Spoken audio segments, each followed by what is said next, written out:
Hello friends, welcome to my YouTube channel. दोस्तों, कैसे हैं आप सभी? आशा करते हैं आप सभी अच्छे होंगे। आज के सेशन में दोस्तों मोस्ट इम्पोर्टेंट वीवीआई क्वेश्चन लेकर आए हैं दोस्तों। तो आज मैथ का क्लास तीसरा होने वाला है और मैथ के क्लास में हम लोग मोस्ट इम्पोर्टेंट दोस्तों वीवीआई क्वेश्चन लेकर आए हैं।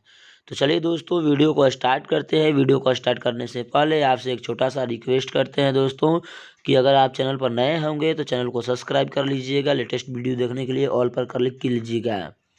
पहला आज का क्वेश्चन रहेगा कि दोस्तों कुछ इस प्रकार से बोल रहा है 0.53 3 पर रेकरिंग है। रेकरिंग का मतलब दोस्तों बार को P/Q के रूप में बदलें। दोस्तों बोल रहा है कि 0.53 पर रेकरिंग है। रेकरिंग का मतलब दोस्तों बार बार, तो इसको हमको P/Q के रूप में बदलना है। तो देखिए दोस्तों, जब भी ऐसा हो जाता है तो करते क्या है, 5 3 है तो 5 3 को लिख दीजिए बटा में 2 अंक पर ये दिया है, 0.2 अंक पर दिया है दोस्तों, तो 2 9 लिख दीजिए। ऐसा कर लेने के बाद जिस पर दोस्तों रेकरिंग नहीं है उस संख्या को हम घटा देते हैं।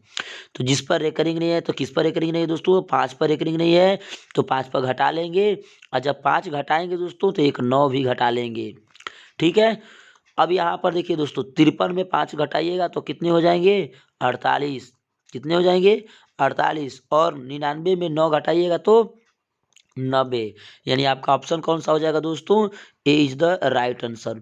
उम्मीद करते हैं दोस्तों आपको मेरी बात समझ में आ रही होगी। दोस्तों मेरी बात समझ में आए तो अपने दोस्तों के पास शेयर कर दीजिएगा ताकि उसका बिहार बोर्ड में क्वेश्चन न छूटे, बिहार बोर्ड में उसका भी बढ़िया मार्क्स आए। ठीक है। तो क्वेश्चन नंबर 2 पर चलते हैं। क्वेश्चन नंबर 2 कुछ इस प्रकार से ही होने वाला है। क्वेश्चन नंबर 2 दोस्तों मोस्ट इम्पोर्टेंट है, जो बिहार बोर्ड में कई बार पूछा है। देखिए दोस्तों, बोल रहा है कि 4 है ना, यानी 0 यहाँ पर है, 0.47 पर रेकरिंग को P/Q के रूप में बदलें। ठीक है दोस्तों, यानी 0.47 को P/Q के रूप में बदलना है। तो करते क्या है दोस्तों, पहले 47 को लिख दीजिए बटा में 2 9 लिख दीजिए। अब जिस पर रेकरिंग नहीं है, रेकरिंग 4 पर नहीं है, तो 4 को इसमें से घटा लीजिए, और जब 4 को घटाएंगे तो 9 भी घटा लीजिए। अब इसको घटाइएगा दोस्तों 47 में से 4 को तो हो जाएगा 43। इसको 99 में से 9 को घटाइएगा दोस्तों तो हो जाएगा 90। तो आपका ऑप्शन कौन सा होगा दोस्तों, ए इज द राइट आंसर। उम्मीद करते हैं दोस्तों आपको क्लियर हो गया होगा, आपको बात समझ में आ गई होगी। क्वेश्चन नंबर दोस्तों 3 पर हम चलते हैं। क्वेश्चन नंबर 3, क्वेश्चन नंबर दोस्तों 3 कह रहा है 5.23, फिर कह रहा है 2 2 3, फिर कह रहा है दोस्तों 2 2 3 है। यानी इस तरह से है 5.23, फिर 2 2 3, फिर 2 2 3। यानी दोस्तों 2 2 की जो संख्या है वो बढ़ती जा रही है। यहाँ पर देखिए 2 1 है, यहाँ पर देखिए 2 गो 2 है, यहाँ पर देखिए दोस्तों 3 गो 2 है। यानी संख्याएं 2 की बढ़ती जा रही है। तो फिर पूछ रहा है कि किस प्रकार की संख्या है या किस प्रकार की संख्या है। तो देखिए दोस्तों, जब इस तरह से आएगा बार बार बढ़ते जाएगा, यानी बार बार संख्या है। फिर अब इसके बाद क्या आएगा दोस्तों, तो 2 2 2 2 है ना, 3 आएगा। तो इस तरह से ये बढ़ते जाएगा संख्याएं, तो उसे हम कहते हैं अपरिमेय संख्या। क्या कहते हैं दोस्तों, अपरिमेय संख्या। तो आपका ऑप्शन हो जाएगा D is the right answer. उम्मीद करते हैं आपको बात समझ में आ गया होगा। अगर इस तरह से न कह के ऐसे आ जाए, ठीक है, ऐसे हो जाए संख्याएं, तो ये दोस्तों क्या है संख्याएं, ये अगर आ जाए 5.1 2 3 5 6 3 7 8, यानी इस तरह से आ जाए, तो ये संख्याएं जो होती हैं परिमेय संख्या होती हैं। क्या होती हैं, तो परिमेय संख्या। जब ऐसा दिया रहेगा आपके एग्जाम में दोस्तों, तो आप परिमेय संख्या पर टिक कर दीजिएगा। ठीक है। अगर ऐसा न दिया रहेगा, बार बार रिपीटेशन होगा, बार बार बढ़ते जाएगी संख्या, तो वह अपरिमेय पर टिक कर दीजिएगा। बात समझ में आई होगी दोस्तों, क्लियर हो गए होंगे। उम्मीद करते हैं आप लोग क्लियर हो गए होंगे। क्वेश्चन नंबर 4 भी कुछ इसी प्रकार से है। तो चलते हैं क्वेश्चन नंबर 4। क्वेश्चन नंबर 4 दोस्तों करा है 7.123। फिर दोस्तों करा 1 2 3 3, यानी संख्याएं बढ़ती जा रही हैं। देखिए करा 7.123, फिर 1 2 3 3, फिर 1 2 3 3, 3 गो 3 है यहाँ पर 2 3 है, यहाँ पर 1 3 है, यानी 3 वाला संख्या है दोस्तों बढ़ती जा रही है। यहाँ पर देखिए 4 गो 3 है। ठीक है, इसी तरह से कह रहा है कि 1 2 3 3 3, यानी 3 की संख्या लगातार दोस्तों बढ़ती जा रही है। तो फिर पूछ रहा है कि ये किस प्रकार की संख्या है। तो देखिए दोस्तों, क्वेश्चन अगर इस तरह से हो जाए, बढ़ती जाए, बार बार बढ़ती जाए, वो अनंत तक चलती है इस तरह से, तो ये संख्याएं जो भी होती है दोस्तों, ये संख्याएं अपरिमेय होती है। तो आपका हो जाएगा option B is the right answer. कौन सा होगा? B is the right answer. लेकिन ऐसा ही संख्या में कह दे 7.1 2 3 4 हो गया, 5 6 7 2 1 8, है ना, इस तरह से हो जाए, तो ये संख्याओं को दोस्तों आप क्या कहिएगा? अपरिमेय नहीं कहिएगा। अब इसको क्या कहिएगा? परिमेय कहिएगा, यानी ये परिमेय संख्या है। ठीक है, क्योंकि इसका कोई रिपीटेशन नहीं हो रहा है, और रिपीटेशन हो भी रहा है तो असाधारण तरीका से, कोई इसमें तरीका नहीं है, लेकिन इसमें कोई रूल लागू हो जा रहा है। 1 है तो फिर 2, फिर 3, फिर 4, तो इस तरह से बढ़ते जाएगा, तो इसको हम लोग कहेंगे अपरिमेय। अपरिमेय कहिएगा। और इस तरह से अगर होगा दोस्तों तो इसको क्या कहिएगा? परिमेय। बात समझ में आई होगी दोस्तों। उम्मीद करते हैं आपको क्वेश्चन समझ में आ गया होगा। क्वेश्चन नंबर 5 चलते हैं दोस्तों। क्वेश्चन नंबर 5 बहुत ही महत्वपूर्ण है। क्वेश्चन नंबर दोस्तों 5, देखिए दोस्तों 12 सेंटीमीटर भुजा वाले एक समबाहु त्रिभुज का शीर्ष लंब क्या होगा, ये पूछ रहा है। तो पहले दोस्तों करते क्या है, पहले उसका सूत्र लिख लेते हैं। शीर्ष लंब तो लिखेंगे दोस्तों सूत्र में समबाहु त्रिभुज का शीर्ष लंब, ठीक है, यानी शीर्ष लंब। तो होगा क्या दोस्तों? तो हो जाएगा ए बटा में, यानी भुजा गुणे, इसको ए को भुजा लिख देते हैं, भुजा गुणे, है ना, करड़ी में 3/2, यही होता है शीर्ष लंब। अगर समबाहु त्रिभुज का क्षेत्रफल दोस्तों पूछेगा, तो क्षेत्रफल क्या होता है ये ध्यान में रखिएगा। क्षेत्रफल जो होता है समबाहु त्रिभुज का, होता है करड़ी में 3/4 गुणे भुजा का स्क्वायर। ठीक है, ये होता है समबाहु त्रिभुज का क्षेत्रफल।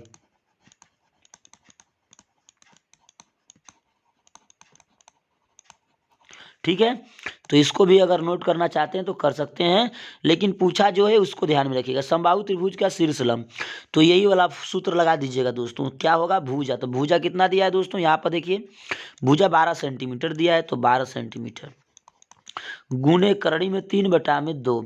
अब ये 2 से कटाइएगा, 12 को तो 6 बार में 12, तो हो जाएगा 6 बार में कटा, करड़ी में 3 का गुणा कर दीजिएगा, तो हो जाएगा 6 करड़ी में 3। तो आपका ऑप्शन कौन सा हो जाएगा दोस्तों? B is the right answer. उम्मीद करते हैं दोस्तों आपको मेरी बात समझ में आई होगी। बात समझ में आए दोस्तों तो चैनल को सब्सक्राइब कर लीजिए। लेटेस्ट वीडियो देखने के लिए ऑल पर ज़रूर क्लिक कीजिए दोस्तों, और अपने दोस्तों के पास ज़रूर शेयर कीजिए दोस्तों, ताकि उसका भी सिलेबस कंप्लीट हो जाए और अच्छे से आप बोर्ड में मार्क्स लाएं। ठीक है, देखिए दोस्तों समबाहु त्रिभुज का क्षेत्रफल भी याद रखिएगा, करनी में 3/4 गुणे भुजा स्क्वायर। कई बार इस पर भी डिपेंडेंट सवाल पूछे हैं, और इस पर आपको याद रखना है। ठीक है, चलते हैं क्वेश्चन नंबर 6। क्वेश्चन नंबर दोस्तों 6 होने वाला है। क्वेश्चन नंबर दोस्तों 6 होने वाला है, मोस्ट इम्पोर्टेंट है। एक घन में कितने सतह हैं? दोस्तों एक घन में कितने सतह होते हैं, ये बात को ध्यान में रखना चाहिए। चलिए दोस्तों हम घन को एक बना लेते हैं, यानी घन की भुजाएं बराबर होती है दोस्तों।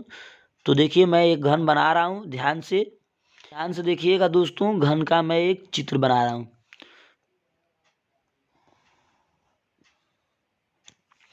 देखिए अब भुजाओं को क्या करते हैं दोस्तों, बारी बारी से मिला देते हैं।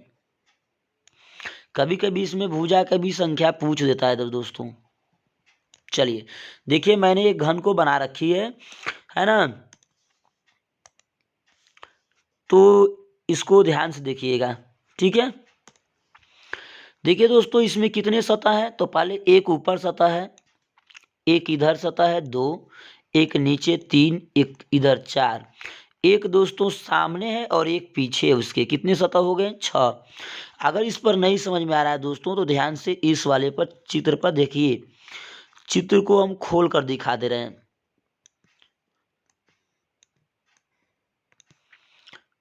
देखिए दोस्तों ऊपर वाला जो सतह है वो ऊपर है, जो मुड़ा हुआ सतह है वो बीच में है दोस्तों, और जो नीचे है वो है। यानी इस तरह से अगर आप खोलिएगा, इसको ऊपर उठाइएगा, इस वाले को धकर ऊपर उठाइएगा, तो ये वाला सतह जो आगे वाला सतह है ये ऊपर है, और ऊपर वाला जो सतह है ये यहाँ बीच में है, जो हो जाएगा दोस्तों बीच में हो जाएगा, और जो नीचे वाला है वो इधर हो जाएगा। ये वाला सतह को इधर खोलिएगा ऐसे, और ये वाला सतह को दोस्तों इधर खोलिएगा ऐसे। तो देखिए दोस्तों टोटल सतहों की संख्या कैसे होगी, काउंट करना है तो आपको इस बात पर ध्यान रखना है दोस्तों कि टोटल सतहों की संख्या हम काउंट करना हमें, तो ध्यान से रखना है। देखिए 1 2 3 4, एक 5 और एक 6, टोटल कितने सतह हो गए दोस्तों 6। तो आपका ऑप्शन कौन सा हो जाएगा दोस्तों, इज द राइट आंसर। यानी किसी घन में कितने सतह होंगे दोस्तों पूछेगा क्वेश्चन, तो 6 पर लगा दीजिएगा। अगर किनारा पूछेगा दोस्तों, तो किनारा पूछेगा तो गिन लीजिए किनारा, 1 2 3 4 5 6 7 8 9 10 11 और 12। यानी किनारा पूछेगा दोस्तों तो कितने लगाइएगा, केवल 12 पर लगा दीजिएगा, ये वाला ऑप्शन होगा, ठीक है। लेकिन ये पूछा क्या है दोस्तों, सतह पूछा है, तो सतह पूछेगा तो 6 पर लगा दीजिएगा, और किनारा पूछेगा घन में तो 12 पर लगाइएगा। लेकिन अगर कभी कभी आपसे लंब पूछ दे, केवल क्या पूछ दे दोस्तों, शीर्ष लंब, यानी लंब पूछ दे, तो लंब देखिए इसमें कितने हैं, एक ये लंब, एक ये लंब, एक ये लंब, एक ये लंब, यानी कितने लंब हो गए दोस्तों, तो 4 लंब हो गए। तो आपका ऑप्शन डी हो जाएगा, ठीक है। उम्मीद करते हैं दोस्तों आपको मेरी बात समझ में आ गई होगी। मेरी बात समझ में आए तो क्वेश्चन नंबर 7 पर चलते हैं। क्वेश्चन नंबर 7, क्वेश्चन नंबर दोस्तों 7, एक घन का आयतन 216 सेंटीमीटर क्यूब है, तो उसका क्षेत्रफल होगा। देखिए दोस्तों पूछ दिया पहले क्या है, घन का आयतन, पूछ क्या रहा है, क्षेत्रफल। तो देखिए दोस्तों जब घन का आयतन दिया है तो पहले आप घन का आयतन लगाइएगा, यानी घन का आयतन, घन का आयतन बराबर होता है दोस्तों भुजा का क्यू। क्या होता है, भुजा का क्यू। तो देखिए दोस्तों पहले से आयतन ये दे रखा है, कितना दिया है 216, ठीक है, सेंटीमीटर क्यूब। भुजा का इधर भी क्यू होगा। जब ये भुजा का क्यू है दोस्तों तो क्यू को अगर इधर ले जाइएगा तो घनमूल हो जाएगा, यानी 216 सेंटीमीटर क्यूब बराबर हो जाएगा दोस्तों भुजा। अब ये क्यू होगा तो क्यू यहाँ पर 3 से छोटा सा लिख देते हैं, ठीक है। अब ये घन हो जाएगा दोस्तों। अब ये घन का घनमूल निकालिएगा तो इसको तोड़िएगा क्या, 6 गुणे 6 गुणे 6, 6 के 36, छक्का 216, सेंटी है तो दोस्तों सेंटी गुणे सेंटी में तोड़ लीजिएगा। उम्मीद करते हैं आपको बात समझ में आ रही होगी। यहाँ पर 3 है तो 3 रहेगा क्योंकि घनमूल है दोस्तों। भुजा है तो अब भुजा निकल कर आ जाएगा, तो कितनी होगी भुजा है, देखिए इसका जोड़ा 3 का बनता है, घनमूल का जोड़ा 3 का बनता है, तो एक 6 नीचे हो जाएगा। सेंटीमीटर भी 3 ठो है तो 1 सेंटीमीटर नीचे हो जाएगा, यानी भुजा कितने आ गए हैं दोस्तों 6 सेंटीमीटर। उम्मीद करते हैं यहाँ तक आप क्लियर होंगे। पूछ क्या रहा है दोस्तों, क्षेत्रफल। क्षेत्रफल तभी निकलता है जब आपको भुजा पता हो। तो देखिए मैंने भुजा निकाल लिया है, अब क्षेत्रफल लगाएंगे तो घन का क्षेत्रफल, घन का क्षेत्रफल क्या होता है दोस्तों, तो 6 गुणे भुजा स्क्वायर। क्या होता है 6 गुणे भुजा स्क्वायर, यानी 6 है तो 6 भुजा का स्क्वायर यानी 6 सेंटीमीटर का स्क्वायर होगा। तो देखिए दोस्तों 6 है तो 6 लिख दीजिएगा, 6 का स्क्वायर कीजिएगा तो 6 के 36 हो जाएगा, और सेंटीमीटर का स्क्वायर कीजिएगा तो सेंटीमीटर स्क्वायर हो जाएगा। 36 6 का दोस्तों 216 हो जाएगा, सेंटीमीटर स्क्वायर है तो दोस्तों सेंटीमीटर स्क्वायर हो जाएगा। तो आपका ऑप्शन कौन सा हो जाएगा दोस्तों, आपका ऑप्शन हो जाएगा ए इज द राइट आंसर। यहाँ पर देखिए दोस्तों दोनों 216 दिया है, लेकिन सेंटीमीटर में यहाँ पर देखिए क्यू दिया है और यहाँ पर सेंटीमीटर स्क्वायर दिया है, यानी मात्रक में अंतर है, इसलिए ऑप्शन आपका ए इज द राइट आंसर। आशा करते हैं दोस्तों आपको बात समझ में आया होगा। ठीक है, बात समझ में आए तो क्वेश्चन नंबर हम लोग 8 पर चलते हैं। क्वेश्चन नंबर 8 मोस्ट इम्पोर्टेंट है। क्वेश्चन नंबर 8 करा x square minus 4x plus 1 एक बहुपद है ना, और उसके शून्यक अल्फा और बीटा है। तो दोस्तों कह रहा है alpha square beta plus beta square alpha equal to what, यानी इसका मान ज्ञात करना है। करा है कि alpha square beta plus beta square alpha. तो देखिए दोस्तों, देखिए इसमें अल्फा स्क्वायर है, इसमें बीटा स्क्वायर है।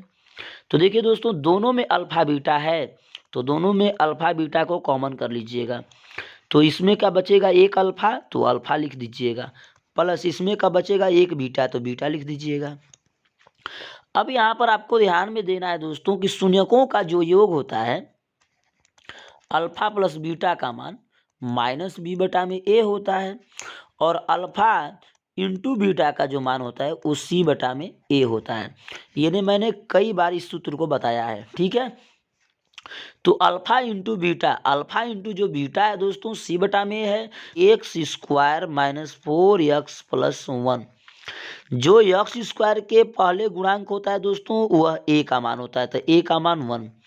जो यक्स के पहले गुणांक होता है दोस्तों वो बी का मान होता है, तो बी का मान -4, और सी का मान जो दोस्तों होता है वो लास्ट वाला जो संख्या होती है वो सी का मान होता है, तो सी का मान 1 है। ठीक है, तो देखिए अब यहाँ से मान इस पर रखिएगा दोस्तों, तो क्या हो जाएगा अल्फा इंटू बीटा, तो अल्फा इंटू बीटा का मान हो जाएगा क्या दोस्तों सी बटा में, तो सी का मान क्या है 1 है, और बटा में ए का मान क्या है दोस्तों 1 है। अल्फा इंटू बीटा का मान क्या है दोस्तों, तो अल्फा इंटू बीटा का मान माइनस बी और एगो पहले से माइनस, यानी माइनस फिर -4 और बटा में 1 ऐसे होगा। एक में एक का भाग कीजिएगा तो 1 हो जाएगा, माइनस माइनस का गुणा कीजिएगा तो प्लस में हो जाएगा 4 हो जाएगा। 4 में 1 का मल्टीप्लाई कर लीजिएगा दोस्तों तो क्या हो जाएगा 4, यानी आपका ऑप्शन कौन सा हो जाएगा दोस्तों, B is the right answer. ठीक है, उम्मीद करते हैं आपको बात समझ में आ गया होगा, बात समझ में आ गया होगा। क्वेश्चन नंबर 9 जो है, क्वेश्चन नंबर 9 दोस्तों इसी प्रकार से है, मोस्ट इम्पोर्टेंट है, जो कई बार बिहार बोर्ड में पूछा गया है। तो चलते हैं क्वेश्चन नंबर 9 की ओर। क्वेश्चन नंबर 9 दोस्तों करा यदि बहुपद x square plus 4x minus 1 तथा शून्यक अल्फा बीटा है तो ए बटा में अल्फा प्लस 1 बटा में बीटा इक्वल टू वाट। देखिए दोस्तों पहले एक्स स्क्वायर बहुपद दिया है, x square plus 4x minus 1, तो इसको पहले लिख लेते हैं। ए का मान दो दोस्तों होता है एक्स स्क्वायर के पहले जो गुणांक होता है वो ए का मान, तो इसमें कितना का गुणा है 1 का, तो 1 हो जाएगा। बी का मान दोस्तों जो एक्स के पहले का गुणांक होता है बी का मान, तो बी कितना है दोस्तों 4। सी का मान क्या हो जाएगा दोस्तों, तो सी का मान हो जाएगा -1। ठीक है, ऐसा हो जाएगा। लेकिन सूत्र आप क्या जानते हैं दोस्तों, अल्फा प्लस बीटा का मान होता है -b बटा में ए, अल्फा इंटू बीटा का मान होता है सी बटा में ए। ये मोस्ट इम्पोर्टेंट फॉर्मूला है, इसको आप कॉपी पर उतार लीजिएगा।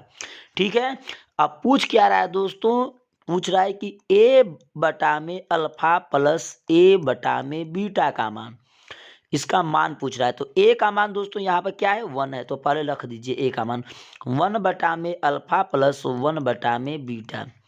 अब दोनों का लॉसो ले लीजिएगा तो अल्फा इंटू बीटा हो जाएगा। अल्फा में अल्फा का भागा होगा तो बीटा बच जाएगा, और प्लस बीटा में बीटा का भागा होगा तो अल्फा बच जाएगा। अब इसको अल्फा को आगे लिखिए चाहे दोस्तों पीछे लिखिए, कोई मान में अंतर नहीं होता है। तो अल्फा प्लस बीटा लिखिए, कोई दिक्कत नहीं होगा, अल्फा इंटू बीटा लिखिए। अब alpha into beta alpha plus beta का मान यहाँ से बैठाइए माइनस बी बटा में ए, और अल्फा इंटू बीटा का मान यहाँ से बैठाइए सी बटा में ए। तो alpha into beta, alpha plus beta का मान माइनस बी बटा में ए दोस्तों, फिर बटा में सी, अल्फा इंटू बीटा का मान सी बटा में ए से एक कट जाएगा तो हो जाएगा क्या दोस्तों, माइनस बी बटा में सी। अब माइनस बी है तो यहाँ पर ध्यान से देखिएगा दोस्तों, माइनस बी का मान माइनस में लेना होगा, यानी -4 रख दीजिएगा। और सी का मान दोस्तों -1 दिया ही है तो -1, माइनस माइनस का भागा होगा दोस्तों तो कट जाएगा, और 4 में 1 का भागा होगा तो हो जाएगा +4। ठीक है, माइनस माइनस से कट जाता है, माइनस माइनस से क्या हो जाएगा दोस्तों, कट जाएगा, ये +4। तो आपका ऑप्शन कौन सा हो जाएगा दोस्तों, तो हो जाएगा B is the right answer. Most important question दोस्तों था। अगर मेरा वीडियो आपको अच्छा लगता है दोस्तों तो चैनल को सब्सक्राइब कर लीजिएगा लेटेस्ट वीडियो देखने के लिए, और पर क्लिक कर लीजिएगा। मिलते हैं दोस्तों नेक्स्ट क्लास में। जय हिंद।